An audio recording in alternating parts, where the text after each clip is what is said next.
Hello, my friends, and welcome back to my channel. My name is David, and today we have a weekend reads with a tiny book haul in here and an announcement in regards to the 500 book challenge. So we'll start with the first of two announcements.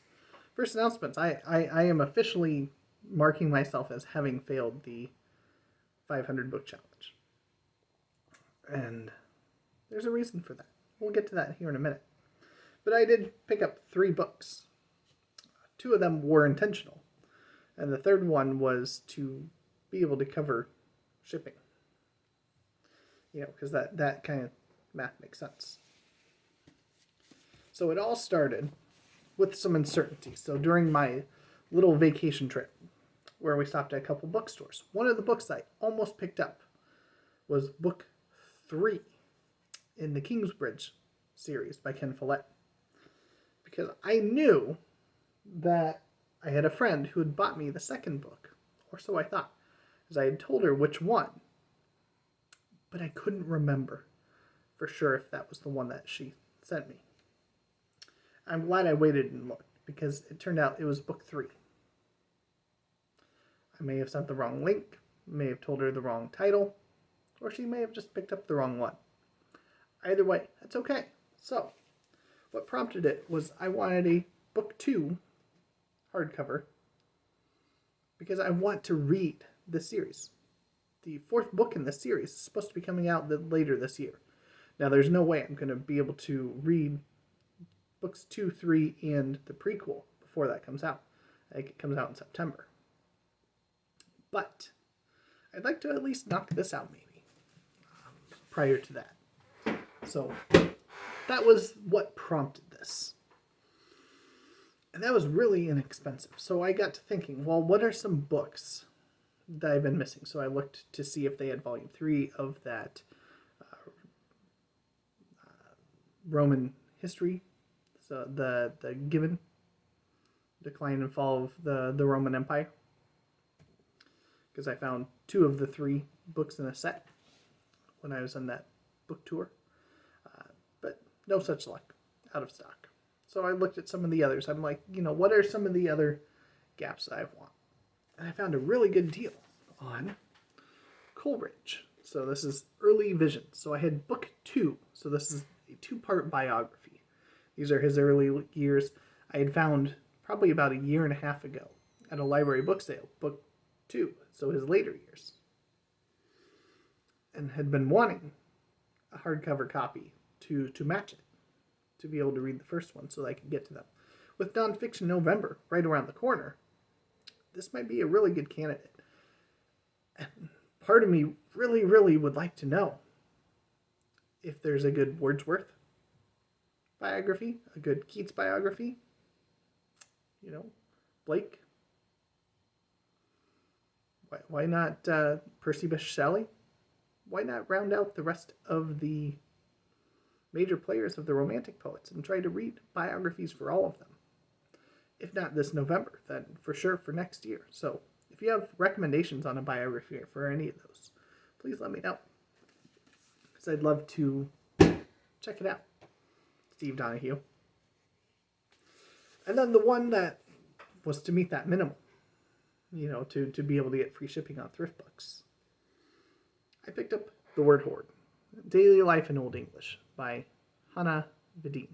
So I already had an audiobook version of this, and I'm buddy reading it currently with Vin from Revenant Reads. And absolutely loving it. We're both having a really good time with it. It's not super long, and so I haven't had a chance to sit down and actually start flipping through the main book yet, but this is a delightful one. And at the end of each chapter, I was delighted to see there are word hoards. So, I'll give you some vocabulary in Old English. I mean, how wonderful is that? I needed this for my shelf. I'm excited to finish this week. So, this kind of rolls into what I'm currently reading. So, I am currently reading this, and we'll plan to finish it this week. I also plan to read King Lear by William Shakespeare with Aaron Facer So both my buddy reads are aligning along for this month, or for this week, and that's okay. That'll be fun. Both of those will be great. I'm currently working my way through Old Man Logan, and oh my goodness, I am loving this. This is fantastic. The artwork is great. The setting is wonderful. I mean, the premise is that bad guys have won. And you can see here, the United States has been broken up. So you've got the Hulk land over here. So Children of the Hulk. You've got the Kingdom of the Kingpin. You've got Doom's Lair here in the Midwest. And you've got some, places renamed Osborne City. You've got Cree Haven. And then you've got the President's Quarter. And so we have just entered into the President's Quarter. It starts over here in Hulk land. And you can see here we have Wolverine, Logan, and Hawkeye. Blind Hawkeye. You can see there some of the Hulk siblings that come into play. And Logan's family here. And for 50 years now, Logan has been a pacifist, and he doesn't want to talk about why. And the last issue that I read, 2 issues ago, yeah, it was yesterday, Wolverine finally told Logan what exactly happened to make it so he wouldn't pop his claws. And so I'm not going to spoil the surprise, but there's a very big epic battle with all of the big baddies that show up to essentially take down the X-Men. And the twist in there, it broke my heart, man. It broke my freaking heart for Wolverine. This is outstanding. I'm not a big Wolverine superfan, but damn, this is good. And I've got, I think, maybe 2 more days to go, so I will be finishing that. I've also been working my way slowly through Man of Steel Volume 1. I'm about halfway, and really, really enjoying it. I am also currently working my way through There Will Be War, edited by J.E. Purnell. And so far, I'm, getting close to that halfway point. The highlight, there are some that are kind of not so great. There are some that are interesting. My favorite so far is the one I just finished most recently. That's Saul's Death by Joe Haldeman. It's 2 Sestina poems that tell a story. Very short, very poignant, very, very well done. And of course, Ender's Game by Orson Scott Card. So if you're familiar with the book, you will be very familiar with the story in here. Really, really enjoyable.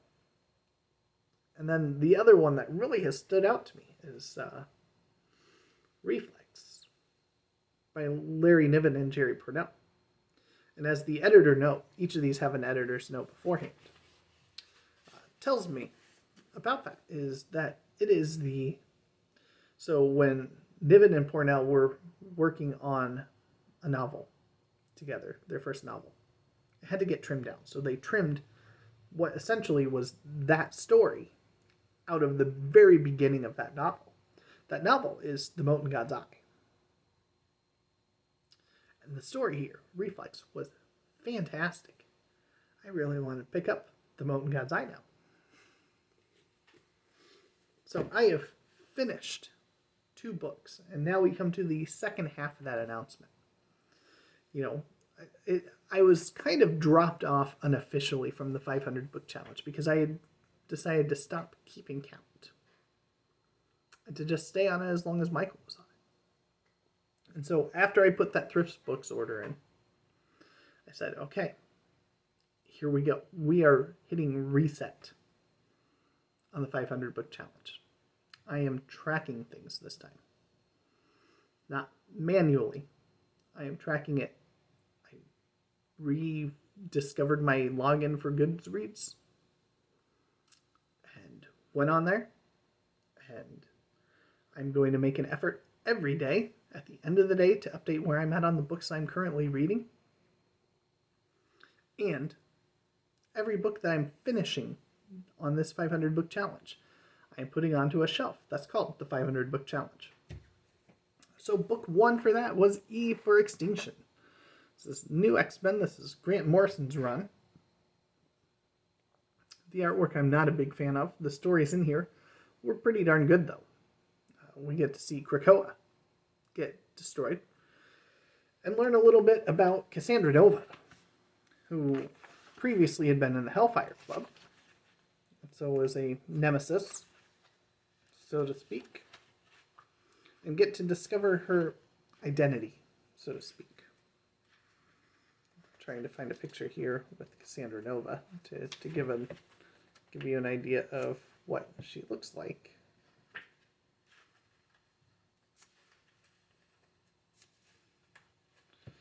The plot twist, the reveal, which I already knew ahead of time from previous things. Oh, yeah, we got a scene where Emma Frost first discovers she can turn into a diamond form.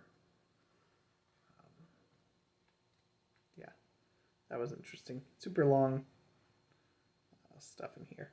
So we have Cassandra Nova. I've just about got there. Okay, here... Find a good picture. Cassandra Nova. Bald lady. So you can see right there. Cassandra Nova, Charles Xavier. Cassandra Nova, Charles Xavier. Both psychics. Both bald. Both, a little off the beaten path. Kind of smaller, frail. Big twist in the very last issue. Oh my, they're siblings. Well, sure, you can see that with your eyes. You could deduce that.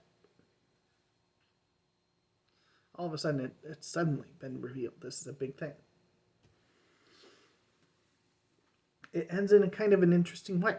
I kind of wish I had volume 2, because I've got volume 3. Because how it ends is there's some kind of a psychic link that's been established. The Cassandra Nova they thought is dead, but she's not. And the person she's psychically linked with is about to head off into space to do some not so great things. So I'm curious now. I've heard that the Grant Morrison run on X-Men is really, really well done. So I'll be curious to check out more of it. And then the other thing I finished is Endymion by Dan Simmons. This is book 3 in the Hyperion Cantos, and probably the best book I've read so far this year. Probably the best. There's a couple of strong contenders, but I'm pretty sure. I think this is better than Fall of Hyperion. I wouldn't say that it's better than Hyperion itself, but an extremely well done and engaging story.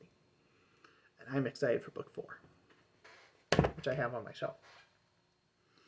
So, my 500 book challenge total right now is sitting at 2, because unlike Michael K. Vaughan, I am going to count comic books, but I'm not going to buy any comic books. I've kicked around wanting to pick up more X-Men. I've got plenty of X-Men to, even if reading an X-Men comic a day for the next year, 2 years, I might not even get through all of them.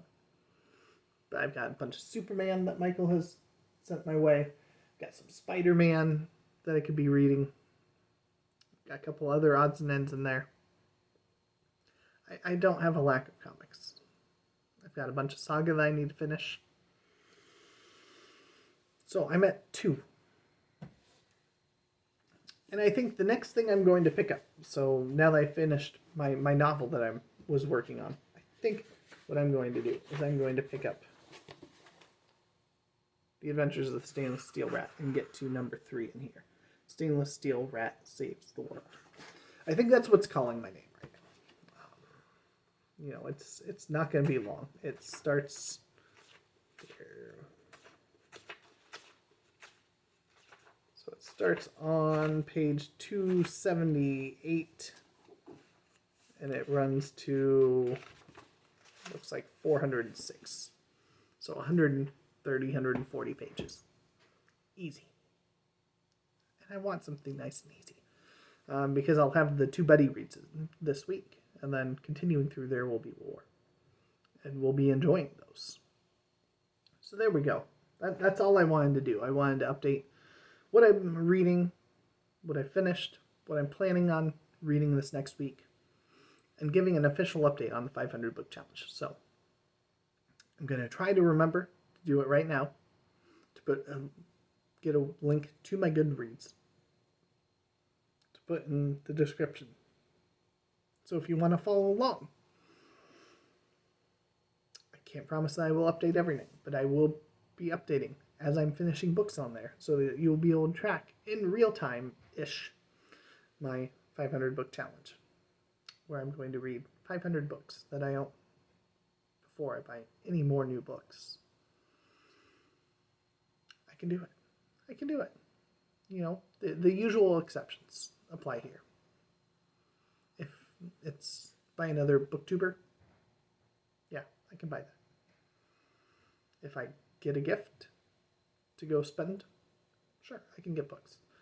And if I'm on a trip, similar to the indie bookstore trip that I was on, I can pick up a book or two to help support the bookstores as I go. I'm not going to do any massive hauls, but I can do a couple of little things like that. Otherwise, the only other books that are coming my way are the ones that you lovely people send this way if you feel so inclined. But I have no need for extra books. I've got plenty to be reading, even if not another book gets sent this way. So I don't feel like it's an impossible thing to do. It's just a long-term commitment. And we can do long-term commitments, right? I mean, I've been married for quite some time, and it'll take a lot less time to finish the 500 book challenge than it will to get to how long I've been married so far. So, you know, there we go. Look at it that way, right? I can do that. So, I will catch you later.